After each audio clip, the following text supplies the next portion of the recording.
Hello students, welcome to your classical mechanics class. In this lecture, we will talk about the motion of body under central force.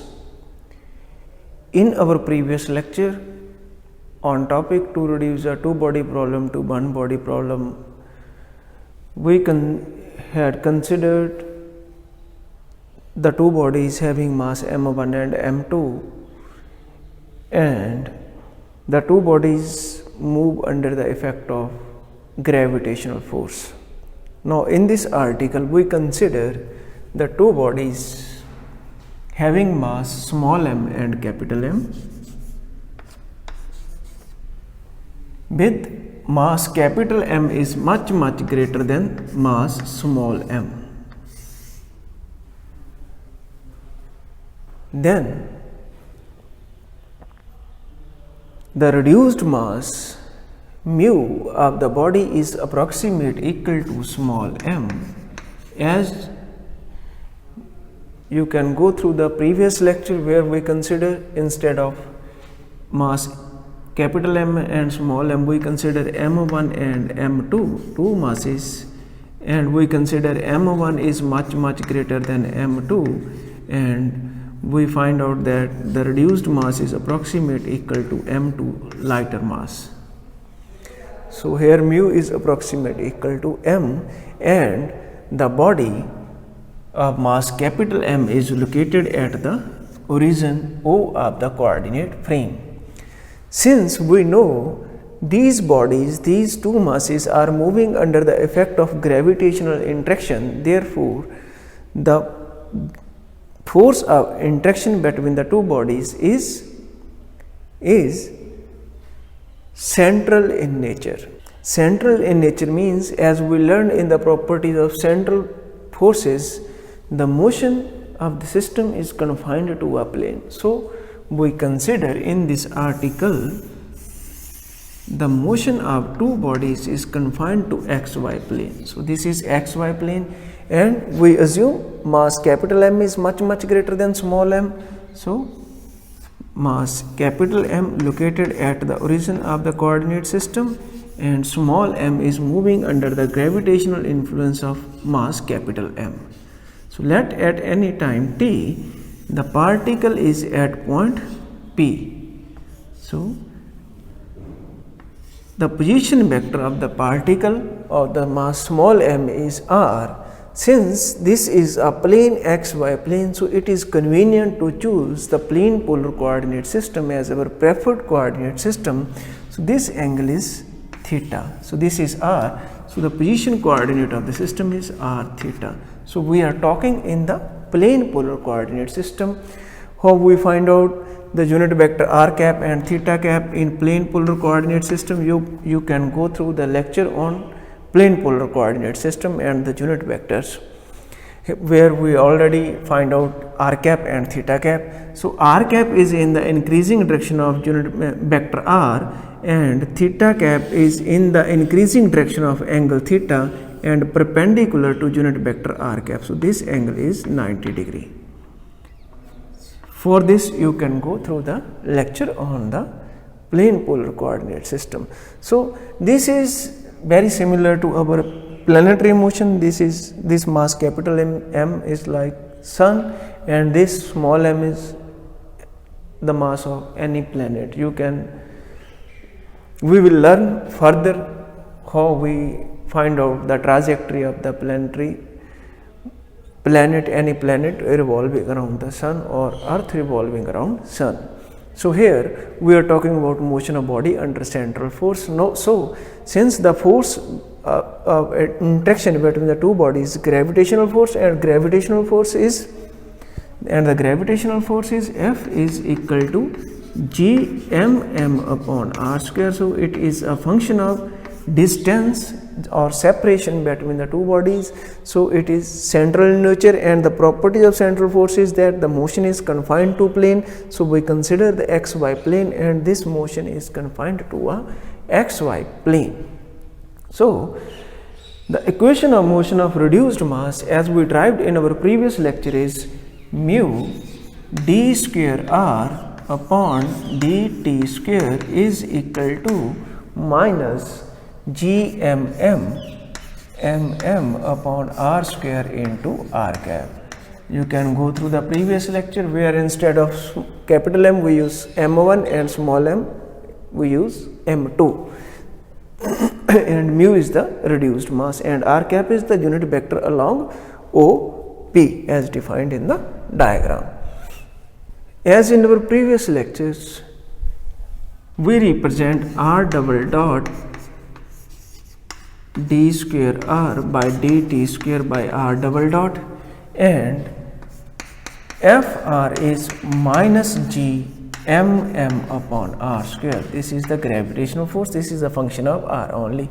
So we will use these two, r double dot and Fr, in equation 1. So we will get mu r double dot is equal to Fr into r cap. This is equation number 2. Now we know in plane polar coordinate system, r double dot, this is r double dot is acceleration. You can go through the lecture on displacement, velocity and acceleration in plane polar coordinate system. R double dot is equal to r double dot minus r theta dot square into r cap plus 2r dot theta dot plus r theta double dot theta cap. So we will substitute this value in equation 2. We get mu r double dot minus r theta dot square into r cap plus mu 2r dot theta dot plus r theta double dot into theta cap is equal to Fr into r cap. Now we will compare the component of r cap and theta cap on both sides. So by comparing the component of r cap, we get mu r double dot minus r theta dot square is equal to Fr. So in this expression we have F, force. So this equation gives the motion of reduced mass of the system moving under the effect of central force Fr, and we can rearrange this as mu r double dot is equal to Fr plus mu r theta dot square. This is the better way to say that it is the equation of motion of reduced mass of the system moving under the effect of central force. And by comparing the component of theta cap, we have mu 2r dot theta dot plus r theta double dot is equal to 0.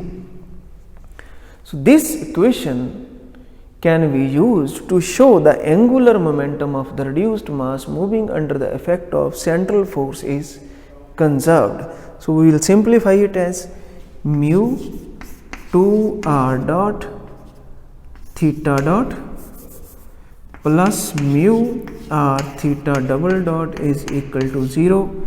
So multiply on both sides by r, it will be 2 mu r dot theta dot plus mu r square theta double dot is equal to 0. So we can rewrite it as d by dt mu r square theta dot is equal to 0. So if we take the derivative of this, it will be mu is constant, 2r, derivative of r is r dot, theta dot as it is. This is first term 2 mu r dot theta dot plus mu is constant, r square as it is, derivative of theta dot is theta double dot. So this is this term. So that's why I write this expression as d by dt mu r square theta dot is equal to 0. So this is the angular momentum. So dl by dt is equal to 0. So this is 0 only if L is constant. So this expression shows that the angular momentum of the reduced mass moving under the effect of central force is conserved or constant. So it follows that the angular momentum of the reduced mass moving under the effect of central force is constant. Now we will find out the expression for the total energy of the system. We know the total energy is, now the total energy of the reduced mass is E is equal to kinetic energy plus potential energy, U plus T. U stands for potential energy and T stands for the kinetic energy. So kinetic energy is half mv square. So we are talking about reduced mass, so it will be half mu v square plus U is the potential energy. Now V is the velocity of the reduced mass, and in plane polar coordinate system, vector V is r dot r cap plus r theta dot theta cap. You can go through the lecture on displacement, velocity and acceleration in plane polar coordinate system. So where we find out already what is V and what is r double dot, that is used in this lecture. So you can go through that lecture. So vector V is r dot r cap plus r theta dot theta cap. So we will substitute this value in this expression. So the magnitude of V is r dot square plus r theta dot square root. So E equal to half mu r dot square plus r theta dot square plus U. This is E. So we can further simplify it as half mu r dot square plus half mu r square theta dot square plus U. So as we know, L is equal to mu r square theta dot. So theta dot is L upon mu r square. So we can use here this term as 1 upon 2 mu r dot square plus 1 upon 2 mu r square. Theta dot is L upon mu r4 plus U. So I have substituted theta dot value from here in this expression. So finally we have half mu r dot square plus 1 upon 2 L square upon mu r square plus U. So the first term in this expression gives the kinetic energy of the reduced mass half mu r dot square. You know half m v square like this. So instead of m it is mu, instead of v it is r dot, plus half L square upon m r square. Instead of m it is mass, reduced mass mu. This represents the centrifugal potential energy or the energy due to rotational motion, because here is the term angular momentum, and U represents the gravitational potential energy. That means the sum of the kinetic energy plus centrifugal potential energy plus gravitational potential energy gives the total energy E of the system. So here we started from the simple expression of kinetic energy plus potential energy. So we know kinetic energy is half mv square. Since we are talking about the system of reduced mass, so instead of mass we use the reduced mass mu. Then v square, since here motion is confined to a plane, so we use v velocity for a plane polar coordinate system and substituted the value here, and then after simplification we find that the total energy is the sum of the kinetic energy plus centrifugal potential energy plus gravitational potential energy of the system. So this is all about the total energy of the system. Now we are interested in the effective potential energy.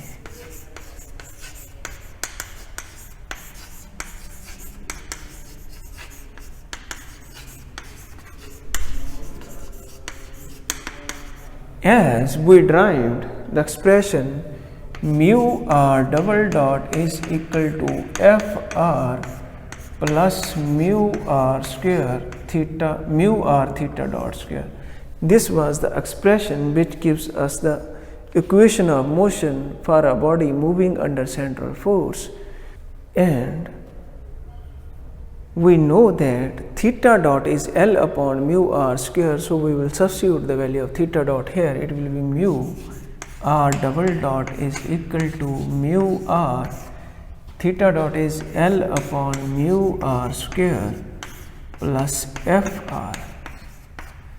This is mu r double dot is equal to L square upon mu r square plus f r, mu r cube plus f r. After simplification we have this expression. So this is f r. F r is the gravitational potential energy. It is a function of r only, so it is a central force, so it can be represented as the negative gradient of some scalar function, some potential energy. So we will write f r as minus curl u upon curl r. You can go through the lecture on central forces, where the force is represented as negative gradient of some scalar function, potential energy, that is. So mu r double dot is equal to L square upon mu r cube minus curl u upon curl r. Instead of f r, we are using curl u upon curl r. So now this L square upon mu r cube can be written as L square upon mu r cube can be written as minus curl by curl r. If I write curl by curl r minus 1 upon 2 L square upon mu r square. If I go for the derivative of this, then it will be L square upon mu r cube. So I will write it as curl by curl r minus 1 upon 2 L square upon mu r square minus curl u by curl r is equal to mu r double dot. So we will get minus curl by curl r common, L square upon 2 mu r square plus u is equal to mu r double dot.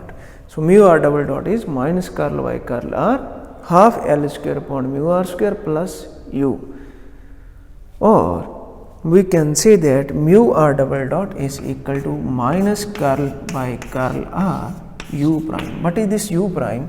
U prime is equal to L square upon 2 mu r square plus u. So this u prime is called the effective potential energy, which is the sum of the centrifugal potential energy plus gravitational potential energy. So this centrifugal potential energy arises from the rotational motion of the system. Now the conservation of total energy. In the same article we will talk about the conservation of total energy. It means the total energy of the system is conserved constant. So we will start from the expression mu r double dot is equal to minus curl by curl r L square upon 2 mu r square plus u. This is the expression of effective potential energy. From where we find out the effective potential energy, we will use this expression. Now multiply on both sides with r dot, we will get mu r double dot is equal to minus curl by dr L square upon 2 mu r square plus u into r dot. R dot is dr by dt. So we have multiply on both sides by r dot. R dot is dr by dt. d by dt 1 upon 2 mu r dot square. So if we go for its derivative, then 2 is cancelled with 2, mu r dot r double dot, that is the derivative of this term is this, equal to minus d by dt L square upon 2 mu r square plus u. So we can rearrange this expression as d by dt common 1 upon 2 mu r dot square plus L square upon 2 mu r square plus u is equal to 0. So this is only 0 if 1 upon 2 mu r dot square plus L square upon 2 mu r square plus u is equal to constant. So what is left? What are the terms on left hand side? Half mu r dot square kinetic energy, L square upon 2 mu r square centrifugal potential energy plus u potential energy is equal to constant. So this is the total energy of the system. So total energy of the system is constant. Okay. So we find out the conservation of total energy. So total energy of the system is constant. Now we will find out the relation between R and T. As we know, the total energy is constant. So total energy E is equal to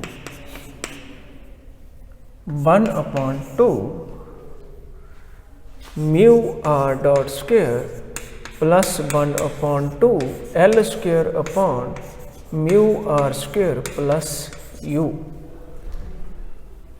So we can rearrange this expression as 1 upon 2 mu r dot square is equal to E minus 1 upon 2 L square upon mu r square minus u. Now from here we can write r dot square is equal to 2 by mu E minus 1 upon 2 L square upon mu r square minus u. So we will write r dot is square root of 2 by mu E minus 1 upon 2 L square upon mu r square minus u. So this r dot is dr by dt. So we are interested to find out the relation between r and t. So on integrating on both sides, it will be dr upon square root 2 by mu E minus 1 upon 2 L square upon mu r square minus u is equal to dt, and by integrating this dr upon square root 2 by mu E minus 1 upon 2 L square upon mu r square minus u is equal to t plus some constant t naught. T naught is the constant of integration. So by knowing the exact form of gravitational potential u, this integral can be solved to obtain the relation between r and t. Now the relation between theta and t. Relation between theta and t.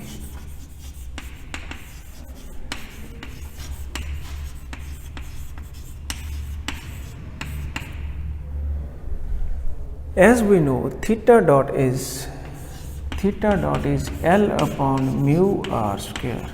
So theta dot is d theta by dt is L upon mu r square. From here, d theta upon L upon mu r square is equal to dt. So on integration, it will be d theta upon L upon mu r square is equal to t plus t naught. So this gives the relation between theta and t naught is the constant of integration.